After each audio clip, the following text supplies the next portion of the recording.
All right, so what I'm doing here is I'm taking this dull knife, it's very dull, and I'm just working down these nodes to get some of the chunk stuff off of them. And I'm not going crazy with this, I'm just getting them kind of flattened out. I've done all the way down so far. And let me touch something, a real important note here. River cane has a natural waterproofing on it, so you do not want to cut through this skin that's on the river cane. You want to leave that alone. You can work down the nodes and do some sanding on the nodes, but you don't want to go crazy on it. So basically, back to what I'm doing, I'm just taking this dull knife, just kind of working around each node and making my way down the cane, just on the nodes. You know, these river cane arrows, once you straighten them, you ain't never got to straighten them again. And you also, they're waterproof naturally. They got oil, they're full of oils and stuff, so you don't have to oil them like you would other arrow material. The river cane's just a really great material. So I'll be back with you in a second, and we'll just we'll go from there, and I'll show you how I sand it on a big old chunk of rock. All right, so I've got here a piece of sandstone. Or I think it's sandstone. It's a rough piece of stone, and it's going to work for what I need it to do. And what I'm going to do is I'm just going to work these nodes down on this rock. It's pretty barbaric, but it's actually kind of the best way to do it, and it gets the job done fairly quickly, almost better than sandpaper. Again, you're just wanting to work the nodes. You're really not wanting to focus too much on any of the river cane itself, just the nodes. I'm going to put this rock on the ground. It's going to be easier and smoother down there to work on. Okay, now what you want to do is, you see this dent? You want to find that indention. An indention on a rock like that. Here, get around on this side, honey, so you can see what I'm doing. Very good, buddy. Make my bike do. So, once you get it down, and you can hold the rock steady. Steady, Dad? Rock steady and bebop. Then you, Steady and bebop. Sorry guys, my 3-year-old's very imaginative, which is a good thing. Alright, so then you just keep working down each node. It's pretty self-explanatory. I just wanted to show you guys how I'm doing it. And, you know, you get it to where it's smooth, so it'll fire smooth off your bow. And I'll be back with you in a second. Alright, so be quiet, honey. Daddy's making a video. So now what I've got going on is I've got, I'm almost worked down on all the nodes. Buddy, I'm going to take the thing off if you don't stop. I'll be right back with you guys in a second. Sorry about the interruption, guys. So what you do, make sure, are the numbers counting up? Yeah. Okay. Anyway, make sure that you get all the nodes worked down. And once you do that, we're going to do another preliminary sanding, or I guess it wouldn't be considered preliminary. And that'll be the final, or not sanding, I'm sorry, straightening. And that'll be the final straightening. So that's why it wouldn't be considered preliminary. And another good thing about a rock instead of sandpaper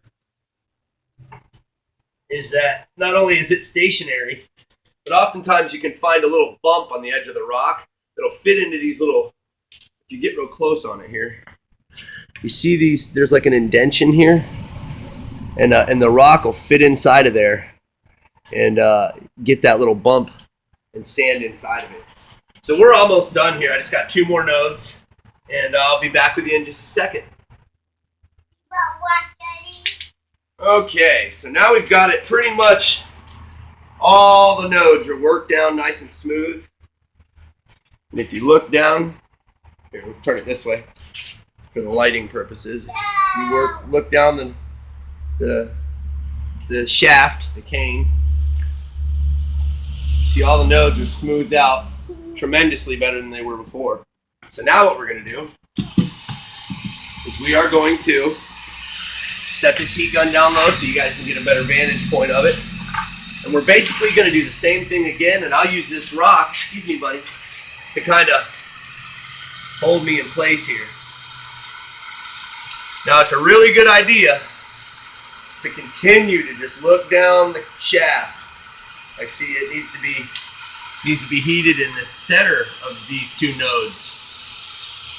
Oftentimes that's how it grows. In between each node needs to be bent, and not the nodes themselves. Sometimes though, the nodes themselves need to be bent and not in between.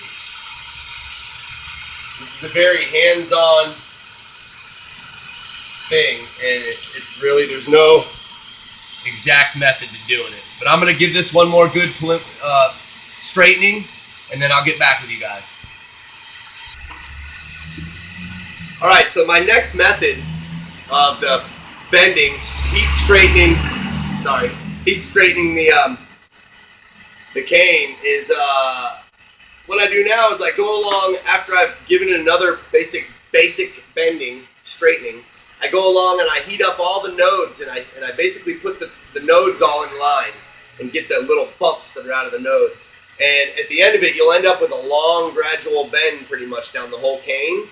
But like I said before, that's actually super easy to fix. So you basically just want to get all those sharp, jagged bends out first. And we can do that real simply just by focusing on little areas and straightening them out. See, like this node right here, there's a good little whoop, whoop, you know, so we'll just take that guy and we'll look at that dude. And it's all about eyeballing. Just keep eyeballing and checking your cane. And some of the straightening can actually be done by hand without any heat. You know, especially when you're going to season it. But once you're ready to make it an arrow for your bow, now you can see here, see how it's a long gradual bend? But that's actually a good thing, because that'll come right out in a little bit of heat. This arrow will be shooting today. I'll get back with you guys in a second, and we'll go from there.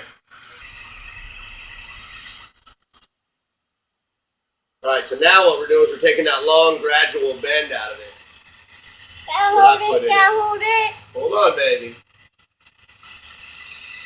And the way we're doing that is, and it don't take much, it's just lower amounts of heat in between the nodes and holding them until they cool. And when I'm finished with this here piece of cane, it will be absolutely laser straight. So just give me a second here, and I'll be back with you in a minute. I don't want to help you. All right, guys. Well, I've got her straightened out, and it's time to cut the cane to the area where I want my arrow to be. Now, typically, I like my store-bought arrows. Take a store-bought arrow like this one right here. Typically, you want your store-bought arrows going to be pretty thin at the backside. But cane, depending on how it is and how much it weighs, and you know, my spine test is about like this. Sounds about right. And I seem to make some pretty good arrows like that. So what I'm going to do is I'm going to basically, you want your knock of your arrow that's going to go on the string to be about a 1/2 inch to a 1/4 inch right behind one of these nodes, so that the string is pushing off a node.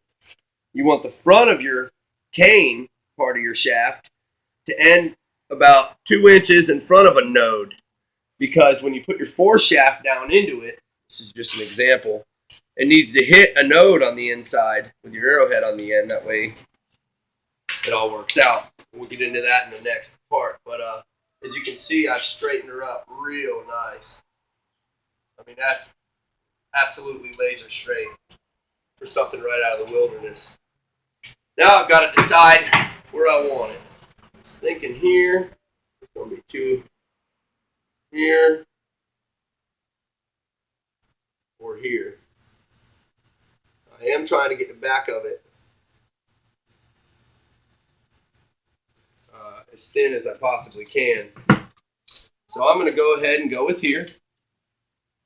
Now the way that I can do this, I can take a flake and do this, but I got a razor knife on hand, so I might as well do it with that.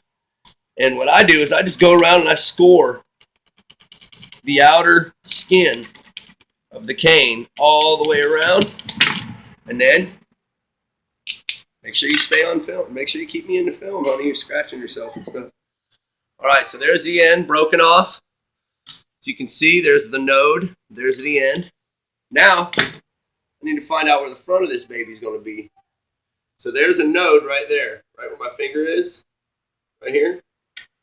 So I'm going to want to cut this off about that far in front of that node so that my foreshaft, even maybe that far, so that my foreshaft will sit down in there and rest against that node for support.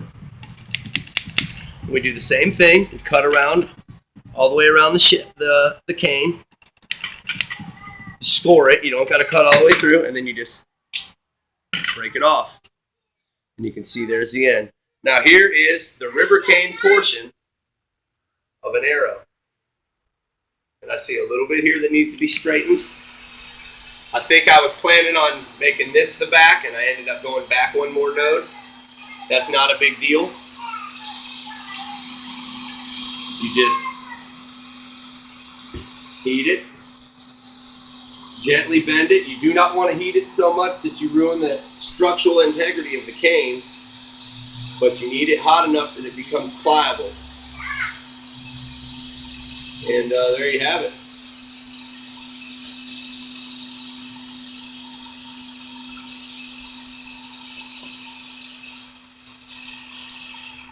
Could be a little better. I mean, it's okay, but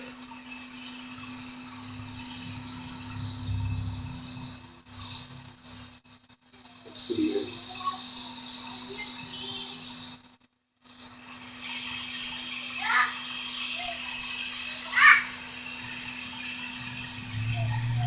There we go. All right, so I don't know. It could be a little better. Let me be right about this. You don't ever want to half ASS anything. You know, you're going to be shooting at an animal and taking a life with this, which is almost. Can I help you, Dad? You can in a second, buddy. You're about to be the turkey feather holder, but it's almost spiritual. You know, it is. Can I spiritual. help you, Dad? Yes, you can, son. Just hold on a second. More. So you definitely want to take your time and make sure everything's done exactly perfect. I mean, you make an arrow wrong and it don't fly right, and you're looking at wounding an animal. So there you go. There is a straightened, worked down, ready to use piece of cane for an arrow. So we'll be right back with you in the next segment, and we're going to show you how to fletch the back end of the arrow. Make the foreshaft, put the head into the foreshaft, sinew wrap it and haft it on with pine pitch. And then we're also going to show you how to waller out the end of the front of this piece of cane and stick the foreshaft down in it with the arrowhead on it. And we'll do that all in the next segment. So look for part 3. Peace.